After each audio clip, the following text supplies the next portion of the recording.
man ever says something about like going 50-50, don't date him. If he doesn't pay for the meal, don't ever go on another date with him. Men that are financially stable are happy to pay for a date with you.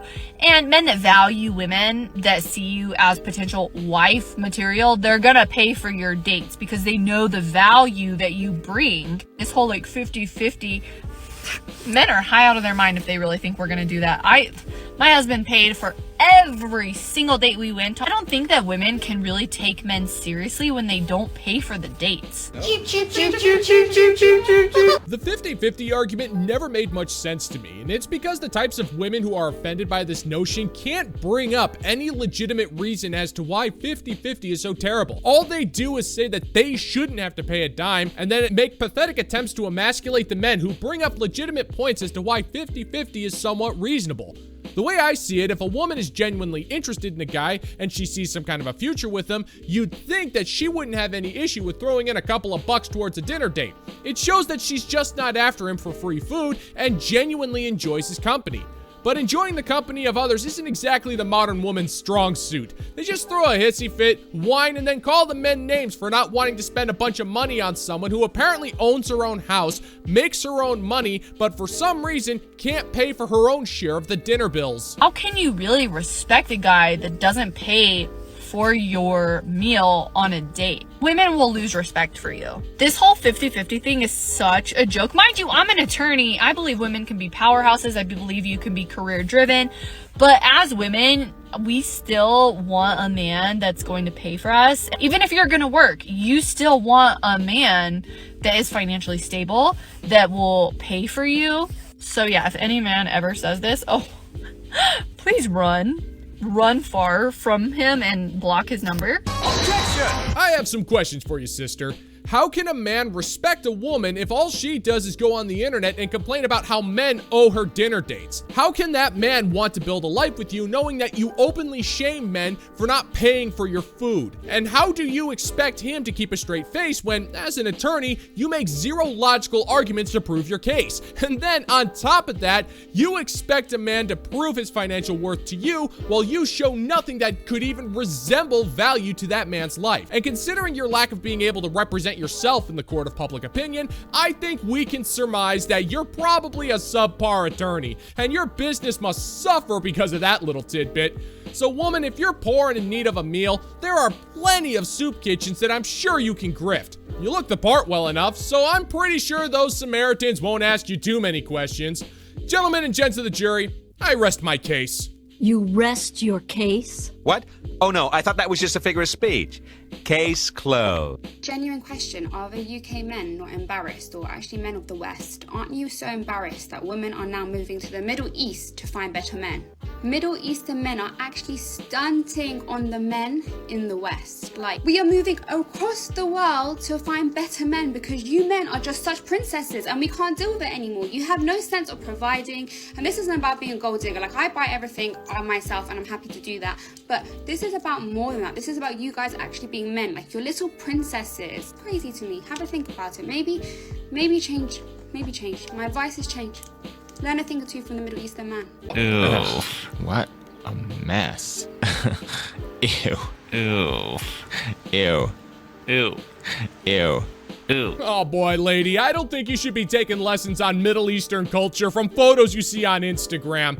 You're only seeing the clean side of that whole Middle Eastern thing. You're ignoring or being ignorant towards the darker side of that coin. You see, those men you're talking about aren't just regular Middle Eastern men. They are insanely rich men from places like Dubai. They find models on Instagram and other apps, fly them out, and in exchange for an all-expenses-paid luxury vacation, they're also obligated to fly out to another place. A place that we're just gonna call Browntown. Now, the details are as filthy as they are smelly, and they contain just about as much corn. But let's just say that those men will literally treat your body like a toilet. And the irony of this whole thing is that men are doing the same thing. They're literally moving overseas to find women who will respect them because Western women are insufferable. And we're not going to take the Middle Eastern route towards women. Men find their bathroom time to be sacred and peaceful. And we're not about to let a gold-digging hussy ruin that for us. Amen. When are single men grocery shopping? I tend to go Saturday morning or Sunday morning, depending upon my schedule, but don't end up seeing any men. Or what are the grocery shops that you're shopping at? Are you at Winco? Are you at Walmart? Are you at Safeway, Fred Meyer, New Seasons, Trader Joe's? Am I looking for the single men grocery shopping on the wrong days, times? Are you going every day after work to get fresh groceries? Is that when I should be going?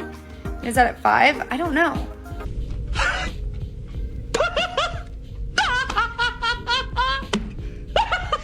Oh, you know what? It's funny you should ask. We actually do have a set schedule on when we're supposed to do our grocery shopping. However, the Galactic Council of Men has bylaws that prevent me from divulging that information. Now, I would tell you, but that would mean losing my credentials as a certified gent. And I just went through hell and back to get those things renewed. But even if I was allowed to tell you, do you honestly think that information would do you any good? Men are the ninja masters of grocery shopping. We know exactly what we want, where it's located in the store, and the most efficient route on how to accomplish this task.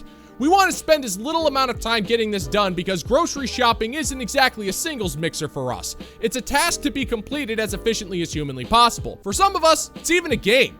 We would post our timestamps online for bragging rights if we could. Single women want to know. I'm happy to approach you in the grocery store if you're not wearing a ring. I just need you to be there when I'm there. So, I'm happy to adjust my grocery shopping schedule to accommodate coincidentally running into you if that would be helpful. But let me know, single men out there, when are you grocery shopping? Put it in the comments. Thank you. Do you please maybe help? No way! This is your dishwashing liquid. You soak in it.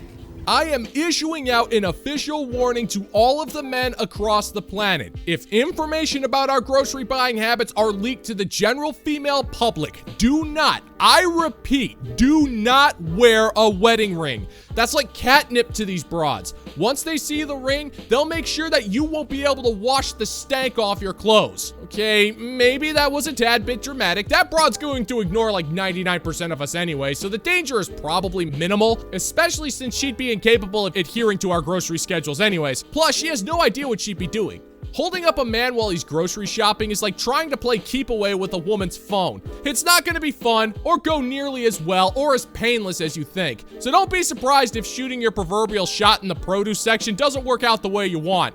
Shopping isn't exactly fun for a man unless it involves engines, controllers, or steak.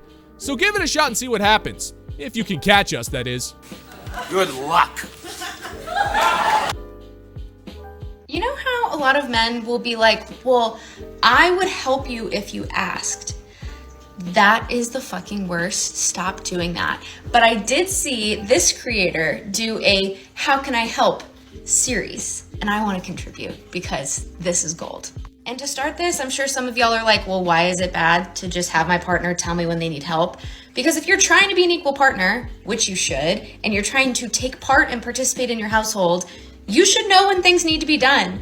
Do we have people telling us when they need to be done, or do they just get done? Exactly. It should be the same for you. We'll start with an easy and hopefully obvious one, vacuuming. I promise it needs to be done more than you think that it needs to be done, especially if you have pets. If you're wondering, well, how do I know? If you have hardwood floors, look in the corners. Do you see dust bunnies? Pick up the vacuum. No. For all of you modern women with way too much time on your hands, can you tell me exactly how you measure an equal partnership?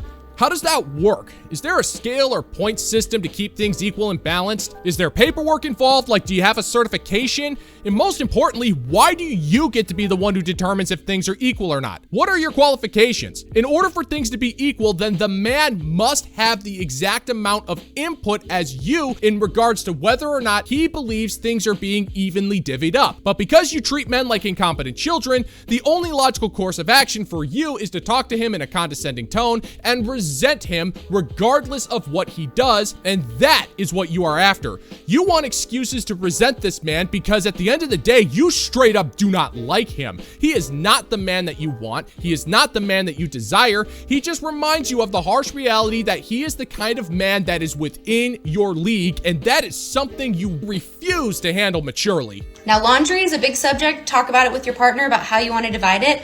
But have you thought about the towels? Have you thought about the blankets on your couch? And I'm not just talking about the towels that you shower with that hopefully maybe you take personal responsibility for. I'm talking about the hand towels in the bathrooms, the washcloths, the hand towels that are in your kitchen, or the blankets that are on your couch, the pieces of textiles that you use often and probably just forget about. That's gross. You should probably clean it. Do you have any glass countertops, whether it be side tables, coffee tables, your dining table? If any of those are glass surfaces, please Windex them. They get grimy and fingerprinty and smudgy really fast, and your girlfriend or wife will greatly appreciate it if they look nice. Liar! Liar! Liar! I thought we were talking about an equal partnership here. If that's the case, there is no way you're going to thank this man for cleaning the countertops. By equal partnership standards, him doing stuff like that is considered the bare minimum. And if he asks for a little bit of recognition for cleaning those countertops, you will hate him for wanting a basic thank you for doing what you expect of him. In fact, you will get so angry with him that if he brings up the subject, you'll have to apply some of that mental load to closely inspect that glass countertop for streaks just so you can point out how worthless he is as a man and deny him some basic validation while you complain incessantly about how his lazy incompetence makes your life a living hell. It's the only way you're capable of feeling anything anymore. So you're constantly setting this poor guy up with the spousal Kobayashi Maru, so no matter what he does, he faces the no-win situation with you. And that's not an equal partnership. That's living in a hellish dictatorship. Cooking is an entire subject in and of itself. Discuss that with your partner. Divide and conquer. But something that you probably haven't thought about, the spice cabinet or the spice drawer. Do you know how hard it is to remember when you're out of things or low on things, when it's not part of your weekly rotation of grocery shopping? Well, the next time you're in your spice cabinet or your spice drawer and you see low garlic powder or whatever, make a mental note of it. Make a physical note of it. And when you go to the store and you buy it, your girlfriend or wife is gonna be so excited because they don't have that mental load of remembering what you're out of. You know, you're really just full of shit. There's the John. Okay? Here's a question for you, sweetheart. How badly does it tip the scales for you to write a note and leave a visual reminder that you're running low on onion salt? If you were to actually do your part and work alongside the way your husband thinks to accomplish certain tasks, how taxing is that to your quote-unquote mental load? Because whenever you complain about the mental load, all we hear is, my husband is a stupid poopy butt face who makes my life miserable because he can't read my mind and I'm forced to think and thinking makes me cranky. And it's this kind of garbage that proves you don't want equality. You just want to set up a complicated series of emotional booby traps so you can make your husband feel ashamed for trying his best to do his part for the household. And for the record, if the worst thing that ever happens to you in your life is that you run out of tarragon, then your life isn't terrible, woman. Grow up. Your partner might be the primary cook in your household, which is fine if that's something they agree to. I personally enjoy being the primary cook in our house. But you know something that went unnoticed for a while? Actually deciding what to eat. And I really appreciate it when I get a text message that says, should we have this or this for dinner? And not only that, but those options have kept in mind what's in the kitchen. So they're actual options and I can actually make them. A lot of people only pay attention to the time, energy, and effort it takes to physically cook the dinner, and they completely ignore the mental energy of designing and deciding on a menu. Those are all the things off the top of my head, but let me know if this should be a series. No. No, man. Shit, no, man. I believe you get your ass kicked saying something like that, man. Whoa, hold up there a second, woman. Why is it that when the man doesn't check the spice cabinet for paprika, it's taxing to your mental load, but when he gives you multiple choices for you to choose when it comes to cooking dinner, that doesn't add on to the mental load? You and I both know that if he did that, you would be angry with him for A, forcing you to make the choice for dinner, B, forcing you to cook, C, forcing you to check the fridge for ingredients, thereby adding to the mental load, and D, giving you the choice between two dishes you don't want to cook or eat. You will never pass up an opportunity to do this. That's why this list is completely worthless. It was never about equality, it's all about dominion. At the end of the day, you would rather have complete control over everyone else around you and make them as miserable as you instead of showing a single ounce of gratitude. Women like you will choose misery over contentment every time, because if you can't be happy, you might as well be a victim of your own bullshit, am I right?